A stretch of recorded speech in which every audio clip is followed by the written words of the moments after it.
சொல்லு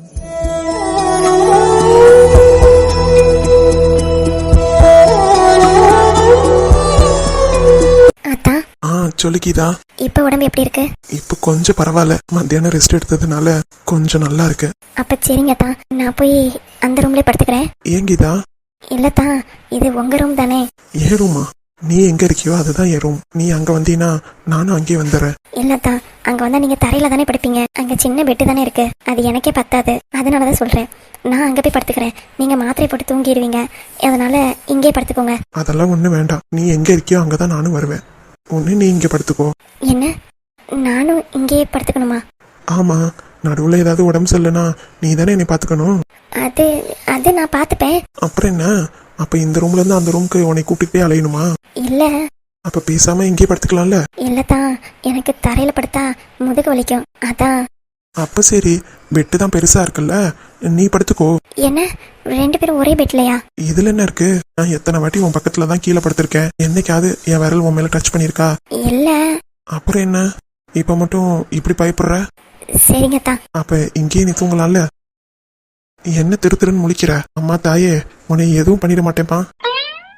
என்னை நம்பி நீ இங்க படுக்கலாம். நான் வேணும்னா கீழே தரையில படுத்துக்கிட்டுமா? இல்ல இல்ல, வேண்டாம் வேண்டாம், நம்ம 2 பேரும் ஒரே பெட்லயே படுத்துக்கலாம். எனக்கு என் மேல நம்பிக்கை இருக்கு. அப்ப சரி, நைட் ஆயிடுச்சு, படுப்போமா? சரிங்கத்தா.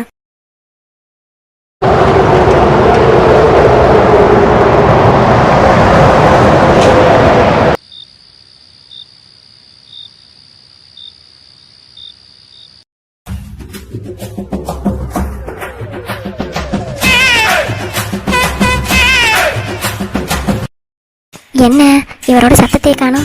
ஒருவேளை தூங்கிட்டாரோ? மனுஷனுக்கு படுத்தோன்னே எப்படிதான் தூக்கம் வருதோ? சே, அப்படிலாம் இல்ல. ஒருவேளை மாத்திரையால கூட தூங்கிருக்கலாம். பாவம் அவரு, உடம்புக்கு வேற முடியல. இவ்வளவு சீக்கிரம் எப்படி அவளுக்கு தூக்கம் வருது? மாத்திரை போட்ட எனக்கே தூக்கம் வரல, இவளுக்கு மட்டும் தூக்கம் வந்துருமா? கொஞ்சம் திரும்பி பார்ப்போம் என்ன பண்றான்னு. அச்சோ, தெரியாம திரும்பி பார்த்துட்டோம். அவர் முடிச்சுதான் நடந்திருக்காரு. இப்ப என்ன என்ன நினைப்பாரு? தூங்கும்போது அவரை ரசிக்கிறேன்னு நினைக்க மாட்டாரு? மறமாட்டேன். கொஞ்சம் மெதுவா திரும்பி பார்க்க மாட்டியா? இப்படி பார்த்து மாட்டிக்கிட்டேடி. கொரட்டை சவுண்ட் வராதப்ப நினைச்சிருக்க வேண்டாம். அவர் என்ன தூங்கலன்னு? மறமாட்டேன். ஒரு ரூம்ல தான் படுத்து தூங்கினாரு. எவ்வளவு கொரட்டை சவுண்ட் வரும்? சரியான லூசு. ஐயோ, என் மானமே போச்சு. நான் சும்மா தான் திரும்பி பார்த்தேன். ஆனா அவ என்ன நினைப்பா? ஏதோ நான் வேணுக்குனே திரும்பி பார்த்தேன் அப்படின்னு நினைக்க மாட்டா. நல்ல வேலை, அவ பாக்குறதுக்குள்ள நான் கண்ண முடிட்டேன். இல்ல அவ்வளவுதான். என்ன தூங்காம என்ன எது கொடுக்குறோன்னு பாக்குறீங்கன்னு கேள்வி கேட்டாலும் கேட்டிருப்பா. ஐயோ, இந்த மாத்திரை போட்டு ஏன் தூக்கமே வர மாட்டேங்குது? பெட்ல தான் படுத்திருக்கோம், நல்லா தூக்கம் வருமே. அதை நம்ம ரூம்ல படுத்தா எவ்வளவு சுகமா இருக்கும். ஆனா இப்ப ஏதோ டிஸ்டர்பன்ஸா இருக்கு. தூங்கிட்டாளா இல்ல தூங்குற மாதிரி நடிக்கிறாளா? தூங்கும் போது கூட எவ்வளவு சின்ன குழந்தையாட படுத்துக்கிட்டு தூங்குறா பாரு. எவ்வளவு அழகா இருக்கா. என்னால நம்பவே முடியல கீதா. நீ என்னோட ஏன் பெட்ல நீ படுத்திருக்க அப்படிங்கும் போது எனக்கு எவ்வளவு சந்தோஷமா இருக்கு தெரியுமா? அந்த சந்தோஷத்தை சொல்றதுக்கு வார்த்தையே இல்ல.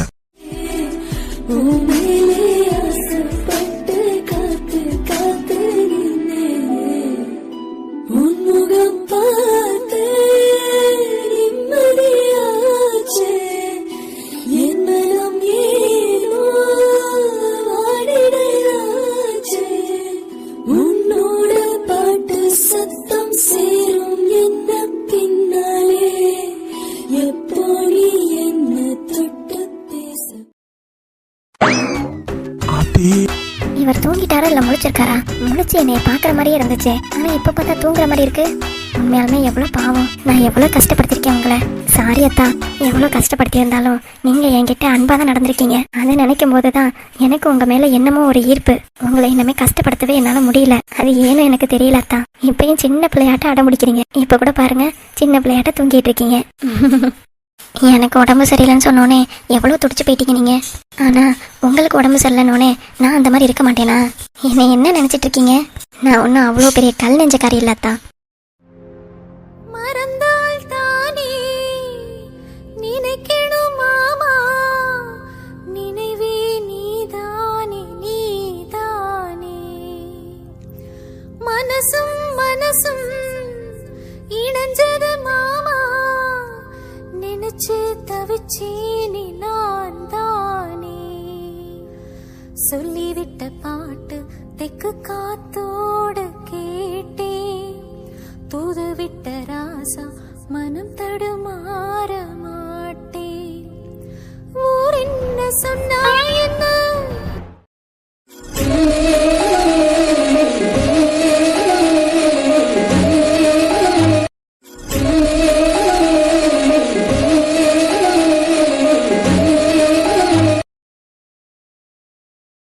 என்னமோ சொன்னா என் மேல நம்பிக்கை இருக்கு, நான் உங்க மேல கை கால்லாம் போட மாட்டேன் அப்படின்னு. இப்போ பார்த்தா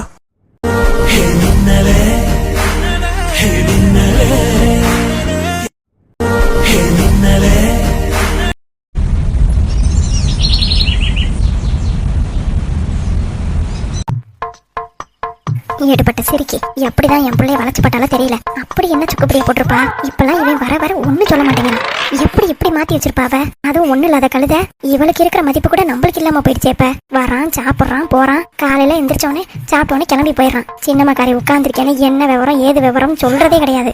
எல்லாம் தான் இஷ்டத்துக்கு ஆடுறாங்க. பெரிய மனுஷங்களை கொஞ்சமாவது கேட்போம் மதிப்புன்ற எண்ணம்லாம் கிடையாது இவங்களுக்கு. இவங்களெல்லாம் என்னத்தை சொல்றது. என்னதான் நம்ம வளர்த்து உருக்கி பாசத்தை கொடுத்தாலும் இவங்கெல்லாம் பொண்டாட்டி சைடு தான் சாய் வாங்க போல. இதோ வருதில்ல வானரம்.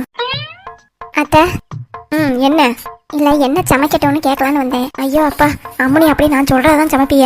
இல்லத்த, அதான் உன் புடிச்சனுக்கு உருண்டை குழம்பு, பன்னீர் கிரேவி எல்லாம் வச்சு தெரியல. அப்பெல்லாம் என்ன வந்து என்கிட்ட கேட்டுக்கிட்டா இருக்க. நீ உன் பாட்டுக்கு தானே வச்சுக்கிட்டு இருக்க.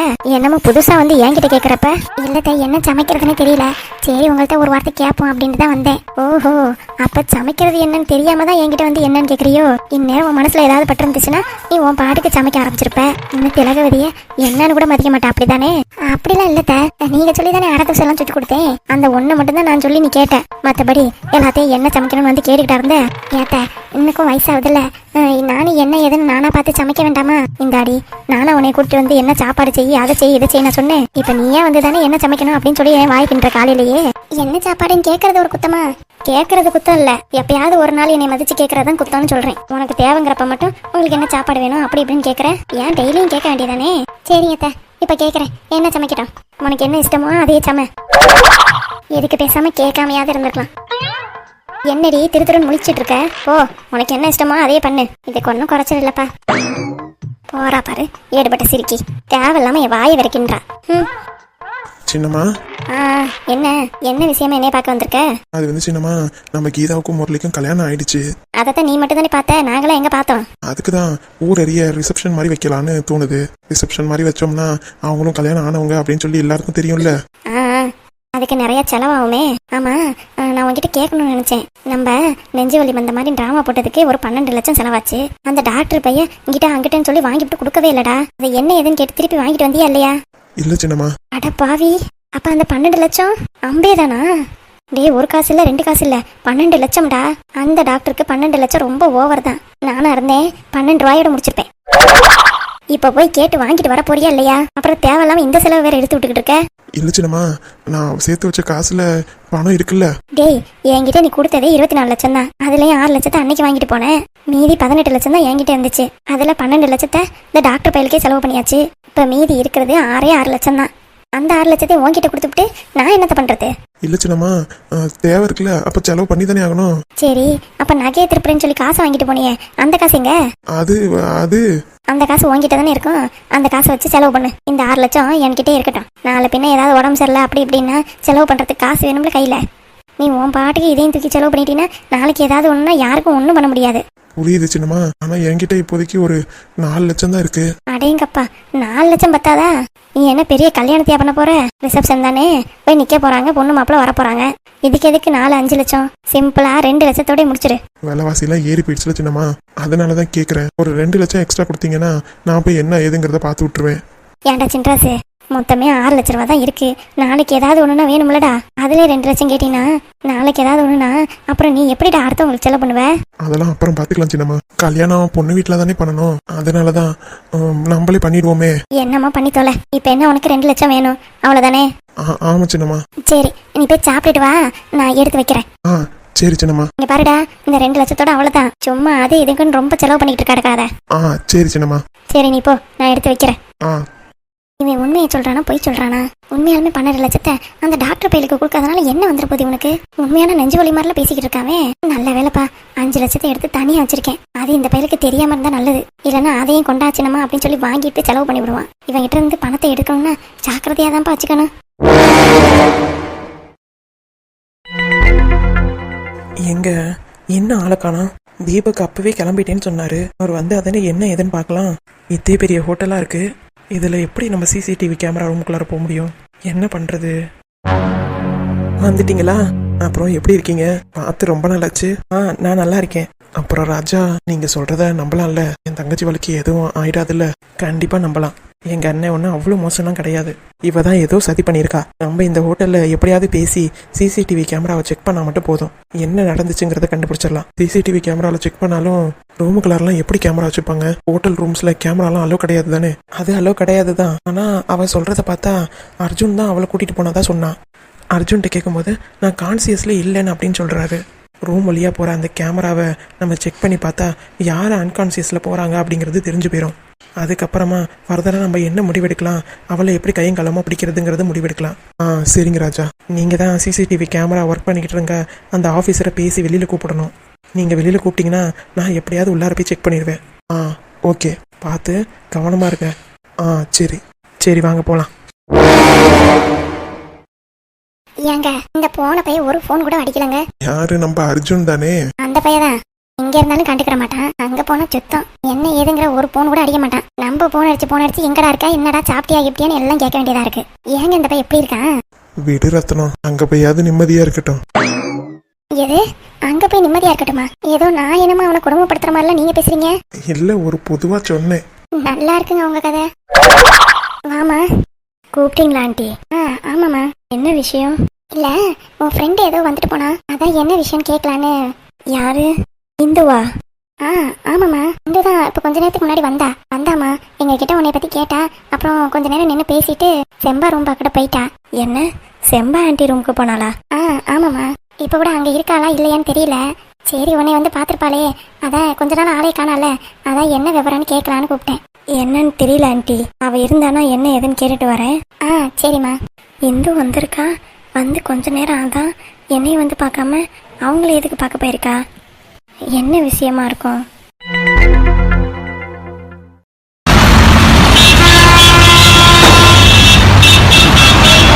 இந்து வந்ததா சொல்றாங்க.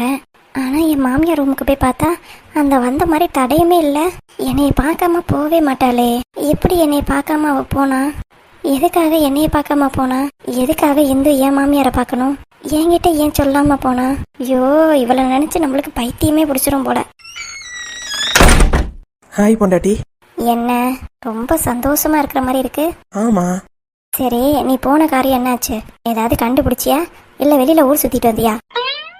என்னைய பார்த்தா எப்படி தெரியுது? உன்னைய பார்த்தா வெளியில ஊர் சுத்திட்டு வந்த மாதிரி தெரியுது. ஏன் சொல்ல மாட்டேன்? வீட்டுக்குள்ளாரே ஜாலியா இருக்கீல்ல, வெளியில வந்து பாரு எவ்வளவு வெயில் கொளுத்துதுன்னு, அப்பதான் உனக்கு தெரியும். ஐயடா, வெளியில நல்லா ஜாலியா ஊர் சுத்திட்டு பொம்பளை பிள்ளைங்களாம் பார்த்து ரசிச்சுட்டு வந்துட்டு என்கிட்ட கதை விடுற. முன்ன மாதிரி இருக்கிற கேர்ள் எல்லாம் எப்பவுமே திருத்த முடியாது. என்ன? எவ்வளவு சந்தோஷமா ஒரு விஷயத்த சொல்லலான்னு வந்தா இப்படி உட்கார்ந்துருக்க. டேய் போடா, நானே மண்டையை போட்டு பிச்சுக்கிட்டு இருக்கேன். என்ன, நீ மண்டையை போட்டு பிச்சுக்கிட்டு இருக்கியா? ஆமா. அப்படி என்ன விஷயம்? இல்ல, இந்து நம்ம வீட்டுக்கு வந்தாலாம். அப்பாடா, ஒரு வழியா உன் ஃப்ரெண்ட கண்டுபிடிச்சிட்டியா? எருமை நான் ஃபுல்லா சொல்லி முடிக்கல. சரி சொல்லு. இந்து நம்ம வீட்டுக்கு வந்திருக்கா, ஆனா என்னைய பார்க்க வரல. உங்க அம்மாவை பார்த்துட்டு போயிருக்கா. எங்க அம்மாவையா? ஆமாண்டா. எங்க அம்மாவை பார்க்க வேண்டிய அவசியம் என்ன இருக்கு? அதான் எனக்கும் ஒன்னும் புரியல. எத்தனை வாட்டி வந்தாலும் என்னைய பார்த்துட்டு தானே போவா. ஆமா. ஆனா இந்த தடவை வீடு தேடி வந்து உங்க அம்மாவை மட்டும் பார்த்துட்டு போயிருக்கானா? ஏதாவது ரீசன் இல்லாமையா இருக்கும்? ஒருவேளை இந்து நம்ம ஜீவாவை பத்தி சொன்னதை அம்மா கிட்ட சொல்லியிருப்பாளோ? சே, அவ அந்த மாதிரிலாம் பண்ண மாட்டா. அவ நம்பிக்கையான ஆளுதான். அப்புறம் ஏன் இவளை பார்க்காம போயிருக்கணும்? என்ன நடக்குது? அவளுக்கும் எங்க அம்மாவுக்கும் ஆகவே ஆகாது. அப்புறம் ஏன் வாலண்டியரா போய் எங்க அம்மாவை போய் பார்க்கணும் அவ? டேய், இந்த உலகத்துலதான் இருக்கியா? இருக்கேன் டி, சொல்லு. எதுக்காகடா உங்க அம்மாவை பார்க்க வந்தா? அதை நீயே எங்க அம்மாட்டே போய் கேட்க வேண்டியதானே? உங்க அம்மா அப்படியே கேட்டோன்னு சொல்லிடுவாங்க. தெரியுதுல்ல, இதோட சேர்த்து அதையும் கண்டுபிடிப்போம். சரி, நீ போற காரியம் என்னாச்சு அதை சொல்லு. எவ்வளவு சந்தோஷமான விஷயத்த சொல்ல வந்தா நீ தான் கண்டதையும் பேசிக்கிட்டு இருக்க. சரி, என்ன அப்படி நடந்துச்சு? அர்ஜுன் மாமா மேல எந்த தப்பும் இல்ல தானே? பாதி கண்டுபிடிச்சாச்சு. என்ன கண்டுபிடிச்ச? நானும் தீபக்கும் போய் அர்ஜுன் போன ஹோட்டலுக்கு சிசிடிவி கேமரா செக் பண்ணிட்டோம். ஏய் சூப்பர்டா. என்ன ஆச்சு? என்ன கிடைச்சது? அதுல உள்ள ஃபுட்டேஜை நான் ரெக்கார்ட் பண்ணிட்டு வந்துட்டேன். செம்ம. அதுல அவ சொல்ற மாதிரி அர்ஜுன் மாமாவா அவளை கூட்டிட்டு போறாரு? இல்ல, இவதான் அர்ஜுன் அண்ணனா கைத்தாங்களா அப்படி மெதுவா இன்னொரு ஆளோட கூட்டிட்டு போறா. என்னடா சொல்ற? இன்னொரு ஆளோட கூட்டிட்டு போறாளா? ஆமாண்டி. இவளால மட்டும் எப்படி தூக்கிட்டு போக முடியும்? அதான் இன்னொரு ஆள் போட்டு கூட்டிட்டு போயிருக்கா. இதுல இருந்தே தெரியுது அவ பச்சை போய் சொல்றான்னு. ஆமா, ஆனா உள்ளார என்ன நடந்துச்சுன்னு தான் தெரியல. இவதான் ஏதோ வீடியோ வச்சிருக்கேன் அப்படி இப்படின்னு மிரட்டுறான்னு சொன்ன. பேசாம அவ போன்ல என்ன இருக்கு ஏது இருக்குன்னு கண்டுபிடிக்கலாம்ல. ஆமா, ஆனா அவ போனை எப்படி போய் வாங்குறது? அதுதான் எனக்கு ஒன்றும் புரியல. நீ நான் சொல்ற மாதிரி பண்ணு. சரி சொல்லு.